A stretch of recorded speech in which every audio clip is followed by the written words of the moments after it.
الحمد للہ رب العالمین والصلاة والسلام علی سید الانبیاء والمرسلین وعلی آلہ وصحبہ اجمعین اما بعد اعوذ باللہ من الشیطان الرجیم بسم اللہ الرحمن الرحیم ان الذین قالوا ربنا اللہ ثم استقاموا تتنزل علیہم الملائکہ الا تخافوا ولا تحزنوا وَأَبْشِرُوا بِالْجَنَّةِ الَّتِي كُنْتُمْ تُوعَدُونَ صدق اللہ العلی العظیم۔ اللہ تعالیٰ کا بڑا احسان ہوا ہے کہ اس مالک نے اپنی قدرت سے ہم آپ کو انسان بنایا ہے۔ حالانکہ اس مالک کو قدرت تھی، اگر وہ چاہتا تو سانپ بنا دیتا، چھچھندر بنا دیتا، کیڑا مکوڑا بنا دیتا، کتا بلی بنا دیتا۔ اپنی قدرت کے باوجود اللہ تعالیٰ نے انسان بنا کر کئی فضیلتوں سے نوازا ہے۔ پہلی یہ کہ سب سے خوبصورت بنایا،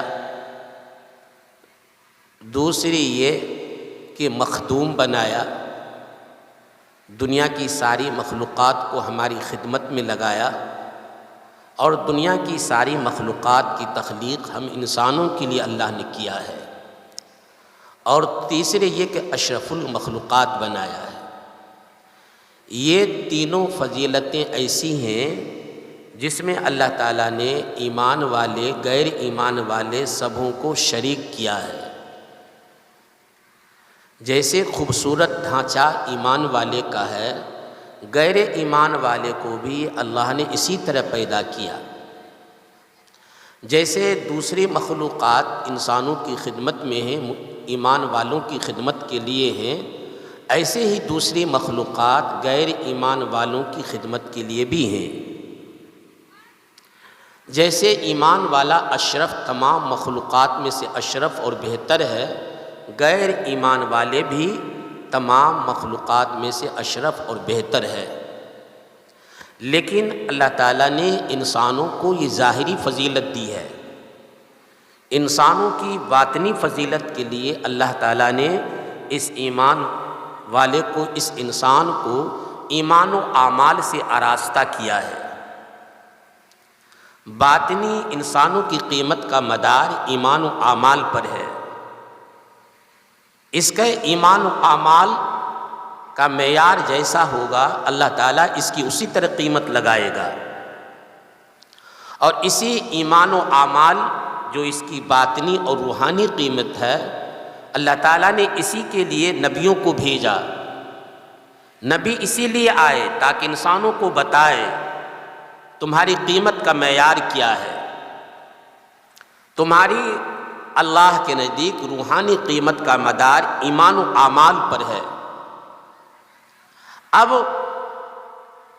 آج کے دور میں اس ایمان والے نے اپنے ایمان و اعمال کو چھوڑ دیا، نماز اس کے اندر نہیں، روزہ اس کے اندر نہیں، اخلاقیات اس کے اندر نہیں، معاشرتی زندگی کی بہتری اس کے اندر نہیں، تمام خامیاں اس کے اندر آ گئیں۔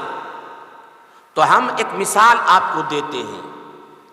اللہ تعالیٰ نے دنیا کے تمام انسانوں کی مثال ایک عطر کی شیشی کے مانند بنایا ہے۔ عطر کی شیشی، وہ اگر کوئی مبارک اور بہتر جگہ میں ہو تو وہاں بھی وہ عطر ہی کہلائے گا، اور کوئی عطر کی انتہائی خوشبودار شیشی کو غلاظت میں پھینک دے، کچروں میں پھینک دے، گندگیوں میں پھینک دے اس شیشی کو، تو میرے بھائیوں، میرے بزرگوں، میرے دوستوں، وہ عطر کی شیشی گندگیوں میں رہنے کے باوجود عطر ہی کی شیشی کہلائے گی۔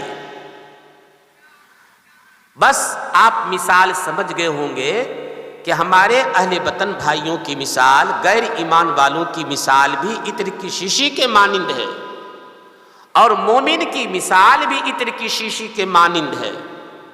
لیکن دونوں میں فرق یہ ہے کہ ہمارے جن کے سینوں میں ایمان نہیں، وہ عطر کی شیشی ہی ہیں، لیکن وہ اپنا مقام، اپنی جگہ شروع ہی سے گندگیوں کو بنائے ہوئے ہیں،